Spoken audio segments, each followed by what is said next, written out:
था और कुछ ही सेकंड्स में लगभग 650 फीट की ऊंचाई पर पहुंचने के पश्चात ये सिंक करने लगा, अर्थात ऊंचाई खोने लगा था। 1:39 में पायलट ने एटीसी को, अहमदाबाद एटीसी को, उसने मे डे अर्थात फुल इमरजेंसी की सूचना दी थी। एटीसी के अनुसार जब उसने विमान से संपर्क करने की कोशिश की, उसका कोई उत्तर नहीं मिला।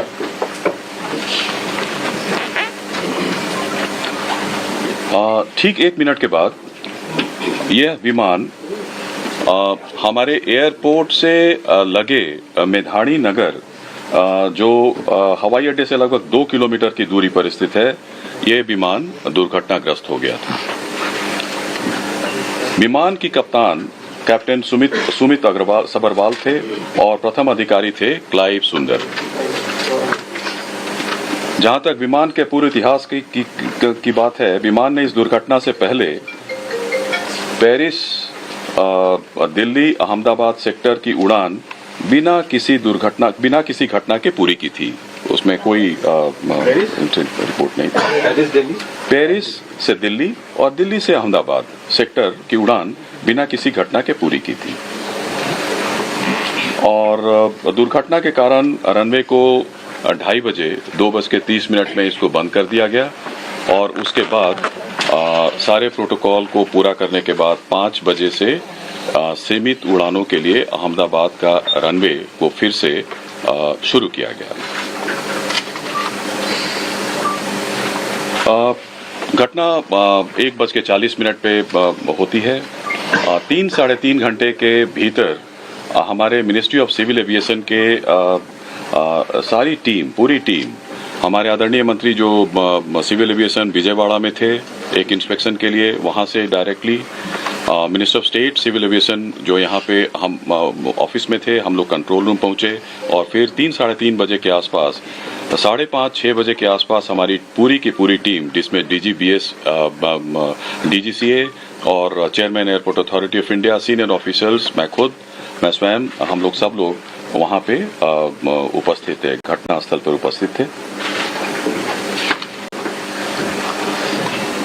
तुरंत एक हमारे यहाँ जो हमारा नियंत्रण कक्ष, कंट्रोल रूम जो है 0112461 और 9650391859 उसकी स्थापना की गई और जिसमें DGCA, BCS, bureau of civil aviation security, CISF और एयरपोर्ट अथॉरिटी ऑफ इंडिया के, it's a combined team which started functioning almost immediately. और अहमदाबाद हवाई अड्डे का आपातकालीन नंबर और एयरलाइन का जो हेल्पलाइन नंबर था, उसको भी हम लोगों ने सोशल मीडिया और PIB के जरिए उसको हमने सबके साथ साझा किया। गुजरात सरकार के जो विभिन्न विभाग हैं, पुलिस विभाग है, fire brigade, medical and health services ने तुरंत राहत और बचाव कार्य शुरू कर दिया था। घायलों को अस्पताल शिफ्ट किया गया, वहां पे ऑफिसर्स लोग की तैनाती हुई। फायर ब्रिगेड ने वहां पे आग पर तुरंत काबू कर लिया था। कहीं से धुआं निकल रहा था, छोटी मोटी आग थी, लेकिन 6 बजे तक जब तक हम लोग वहां पे घटनास्थल पर पहुंचे मेधाणी नगर में, अहमदाबाद में, तो आग पर करीब पूरी तरीके से काबू कर लिया गया था।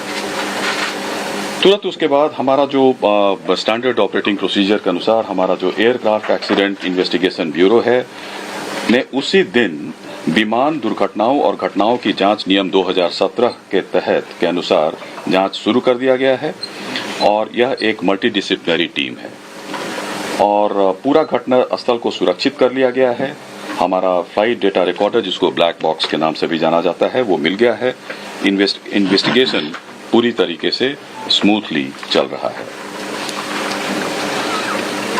जहां तक AIB दुर्घटना के कारणों और तकनीकी पहलुओं पर जांच करेगा, एक और हाई लेवल कमेटी का गठन किया गया है, जिसके बारे में सोशल मीडिया में भी हम लोगों ने इस तथ्य को साझा किया है, गृह सचिव की अध्यक्षता में। इसमें केंद्र और राज्य सरकार के अधिकारी सम्मिलित हैं। यह कमेटी दुर्घटनाओं के कारणों के साथ साथ भविष्य में एविएशन से सेफ्टी और इसको कैसे, एविएशन सेफ्टी को और सुदृढ़ और इसको कैसे मजबूत बनाया जा सके, इसकी अनुशंसा करेगी। I stop here and I'll request Honorable Minister Civil Aviation to address the press.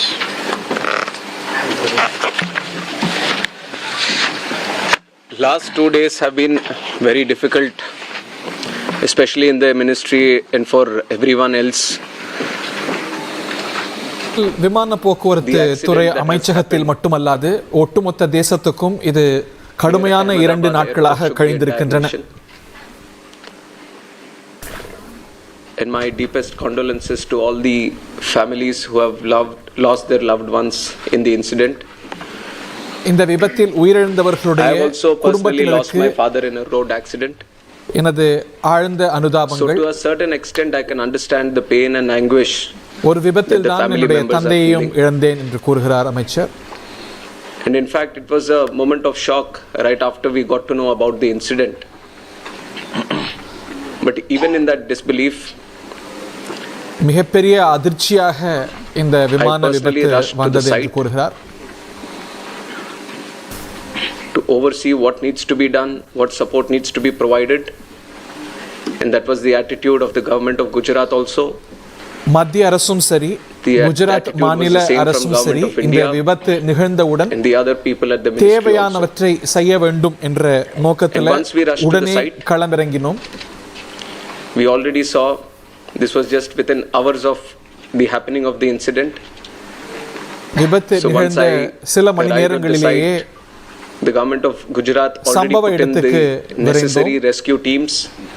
Gujarat அரசு மீட்பு பணிகள்ல எல்லா உதவிகளையும் செய்தது. Were working on ground actively trying to rescue whatever is possible, trying to யார் யாரெல்லாம் மீட்க முடியுமோ and to move the debris so that the bodies can be sent to the hospital at the earliest. உயிரிழந்தவர்களை உடனடியாக timely response, அவர்களுடைய உடல்களை எடுக்க எல்லா நடவடிக்கைகளும் எடுக்கப்பட்டது. Able to move much faster than as was expected after looking at how the crash has happened at the site. இந்த விபத்துடைய தீவிரம் பிரம்மாண்டமானதாக இருந்தாலும் விரைந்து மீட்பு பணிகள் செய்யப்பட்டன. Seriousness of the incident, the Aircraft Accident Investigation Bureau, which was formed specifically to look into the accidents that happen around aircrafts, was immediately mobilized, and the core team from the AIB, including 5 members, constituting DG was also immediately rushed to the site to start the investigation process. And since day 1, within hours itself, the AIB has started its process of investigation. விபத்து நடந்த ஒரு சில மணி நேரத்திலேயே AIB இதை விசாரிக்கக்கூடிய அமைப்பு தன்னுடைய விசாரணையை தொடங்கியது. And they would be doing it in future also as necessary. Whichever expert is required, they will be adding them to the investigation. தடயவியல் நிபுணர்கள் உட்பட எல்லா நிபுணர்களும் களமிறங்கி இந்த பணிகளை துரிதமாக முடுக்கிவிட்டார்கள். The AIB is the recovery of the black box yesterday around 5 p.m.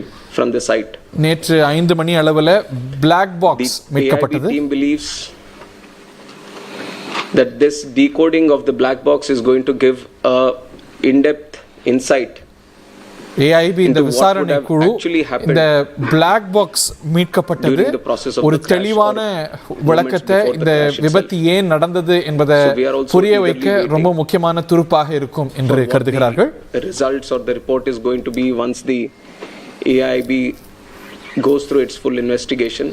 AIB இந்த விசாரணை குழு முழுமையான விசாரணையை முடித்த பிறகு விரிவான அறிக்கை கொடுக்கப்படும். And to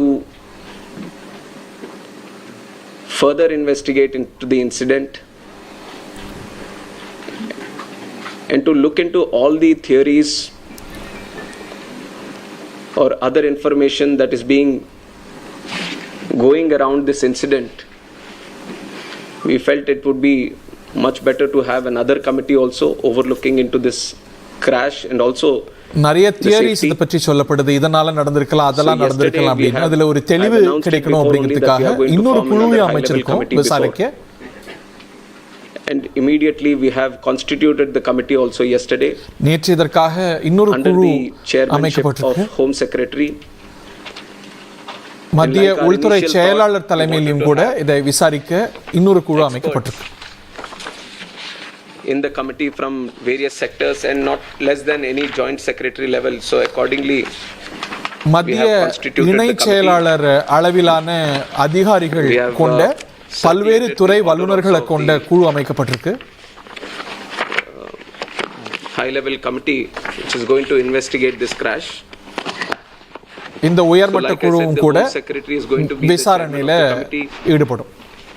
Secretary Ministry of Civil Aviation, additional secretary from MHA, one representative from the state of Gujarat where the incident actually happened.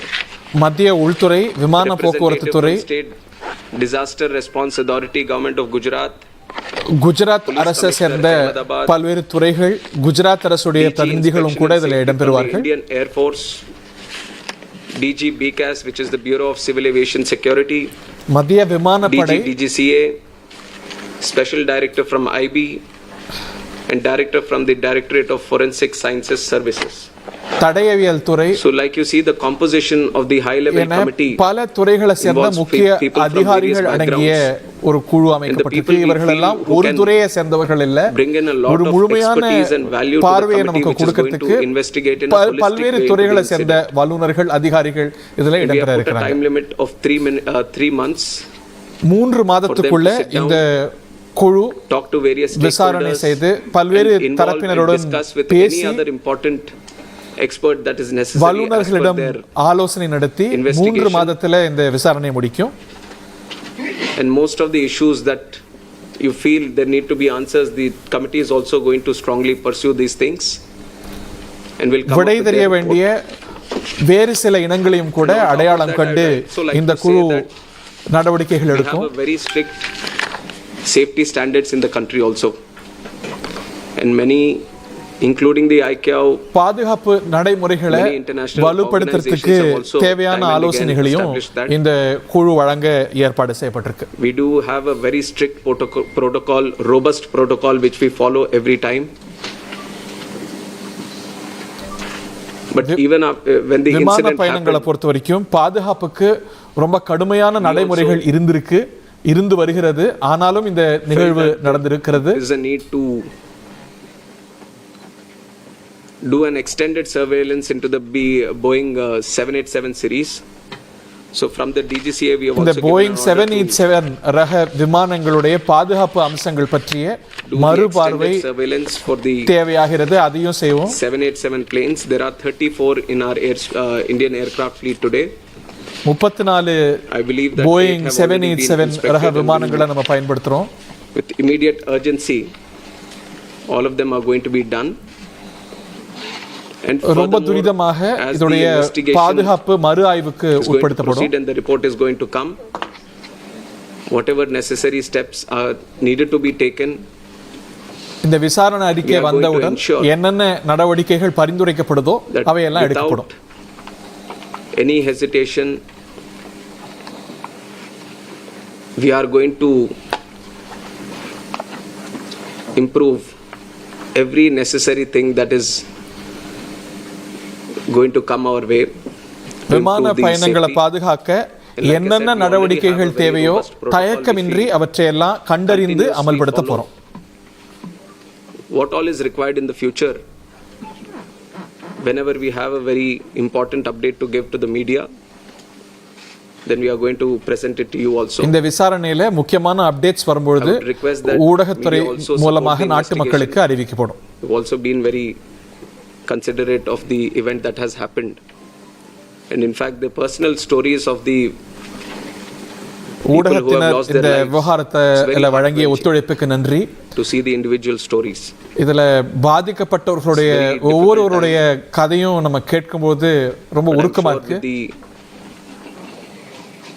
support that the country is giving to the families, நாட்டு மக்கள் பாதிக்கப்பட்ட குடும்பத்தினருக்கு பிரார்த்தனைகள் மூலமாக வழங்கக்கூடிய ஆதரவு அப்படிங்கிறது நெகிழ்ச்சி அளிக்கிறது. Help them a bit to come out of this difficult time.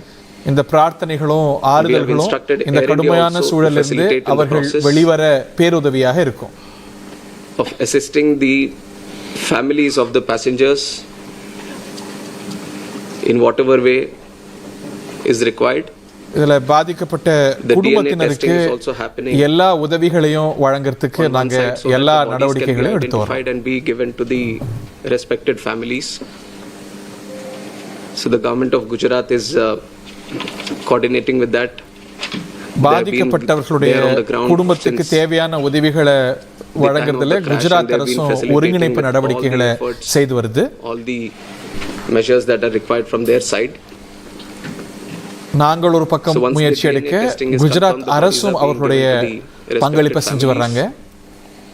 And we are hoping that process also gets finished as soon as possible, but the documentation and the procedure needs to be followed. நிவாரண உதவிகளை செய்யறதுல அதற்கு தேவையான பணிகளை நடைமுறைகளை பூர்த்தி செய்யறதுல துரிதமாக நடவடிக்கைகள் எடுத்து வர்றோம்.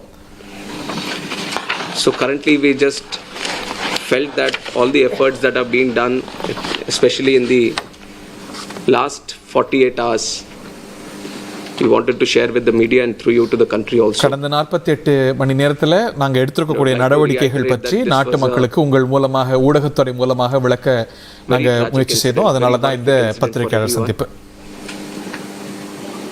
And day one itself you have seen that honorable home minister also rushed to the site.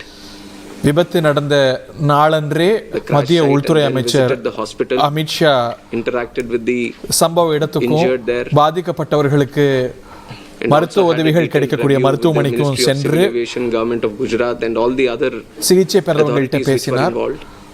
Gujarat அரசோடு பேச்சுவார்த்தை நடத்தி ஆலோசனை நடத்தி தேவையானவற்றை முடுக்கிவிட்டார்.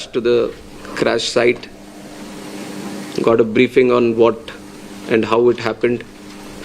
மாண்புமிகு பிரதமர் அவர்களும் அடுத்த நாள் சென்று மிக விரிவான ஆய்வை மேற்கொண்டார்.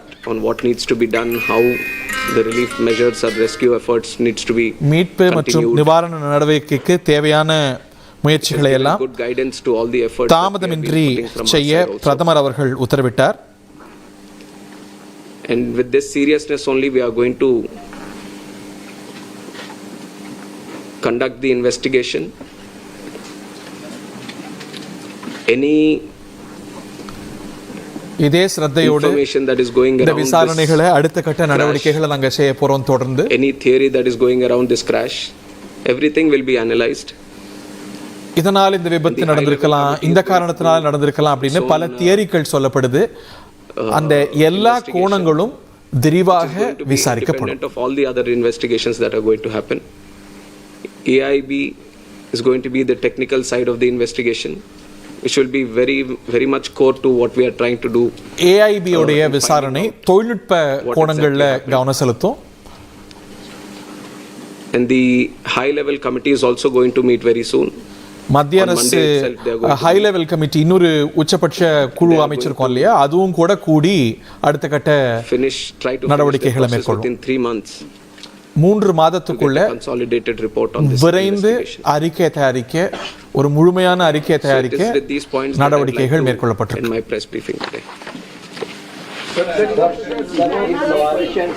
No questions.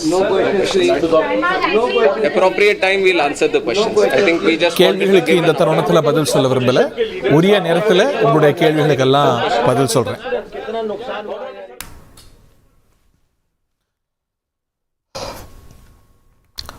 மத்திய விமான போக்குவரத்து துறை அமைச்சர் ராம்மோகன் நாயுடு மற்றும் அந்த துறையை சேர்ந்த அதிகாரிகள் விளக்கினாங்க. இதில் ஏஐபி அப்படின்னு சொல்லக்கூடிய வழக்கமாக இது போன்ற விமான விபத்து நடந்தால் உருவாக்கப்படக்கூடிய தொழில்நுட்ப குழு மட்டுமல்லாது மத்திய அரசுடைய பல துறைகள் உள்ளடக்கிய ஒரு உயர்மட்ட குழுவும் கூட விசாரணை மேற்கொள்ள போகிறது. அதில் மத்திய விமான போக்குவரத்து துறை, இராணுவத்துடைய வான்படை, மத்திய உள்துறை, இப்படி பல துறைகள் அடங்கிய அதிகாரிகள், வல்லுநர்கள் அடங்கிய குழுவும் கூட விசாரணை செய்ய போகிறது. இந்த விசாரணை குழுக்களுடைய அறிக்கை 3 மாதத்துக்குள்ள சமர்ப்பிக்க நடவடிக்கை மேற்கொள்ளப்பட்டிருக்கிறது. விபத்து நடந்தவுடன் என்னெல்லாம் நடவடிக்கைகள் எடுக்கப்பட்டன, எல்லா கோணங்களிலும் இந்த விசாரணை நடத்தப்படும். பல தியரிஸ் இருக்கிறதுனால எல்லா கோணங்களிலும் எந்தெந்த கோணங்கள் வாய்ப்பு இருக்கிறது, இந்த விபத்துக்கு காரணியாக இருந்திருக்கிறது அப்படிங்கிறத கண்டறிந்து வெளிப்படையாக நாட்டு மக்களுக்கு விரைவில் அறிவிக்கப்படும் என்று மத்திய சிவில் ஏவியேஷன் துறையுடைய அமைச்சர், விமான போக்குவரத்து துறை அமைச்சர் ராம் மோகன் நாயுடு விளக்கியதை கேட்டோம்.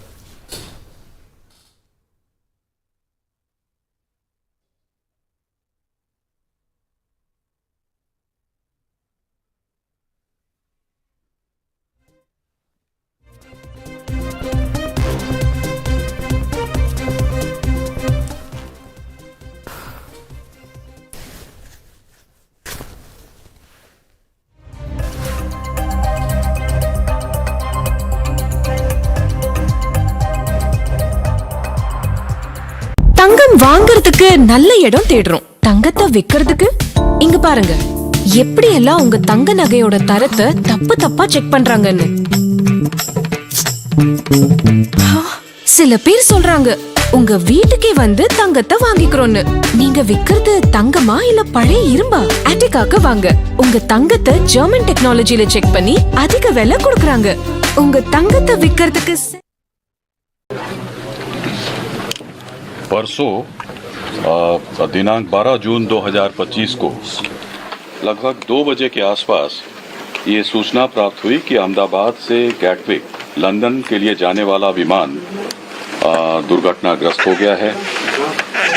और इसकी विस्तृत जानकारी हमने एटीसी अहमदाबाद के जरिए ली तुरंत, जिसका विवरण मैं देना चाहूँगा आगे के 2 या 3 मिनट में। यह एक AIC 171 एक शेड्यूल्ड फ्लाइट थी अहमदाबाद से गैटविक के लिए, और इसमें कुल 242 लोग सवार थे, जिसमें 230 यात्री थे, 2 पायलट और 10 क्रू मेंबर्स थे। इस विमान ने दोपहर 1:39 पर टेक ऑफ किया था और कुछ ही सेकंड्स में लगभग 650 फीट की ऊंचाई पर पहुंचने के पश्चात यह सिंक करने लगा, अर्थात ऊंचाई खोने लगा था। 1:39 में पायलट ने एटीसी को, अहमदाबाद एटीसी को, उसने मे डे अर्थात फुल इमरजेंसी की सूचना दी थी।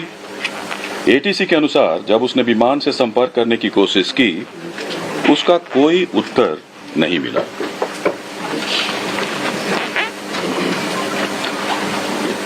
ठीक 1 मिनट के बाद यह विमान हमारे एयरपोर्ट से लगे मेधाणी नगर, जो हवाई अड्डे से लगभग 2 किलोमीटर की दूरी पर स्थित है, यह विमान दुर्घटनाग्रस्त हो गया था। विमान की कप्तान कैप्टन सुमित सबरवाल थे और प्रथम अधिकारी थे क्लाइव सुंदर। जहां तक विमान के पूरे इतिहास की बात है, विमान ने इस दुर्घटना से पहले पेरिस दिल्ली अहमदाबाद सेक्टर की उड़ान बिना किसी घटना के पूरी की थी।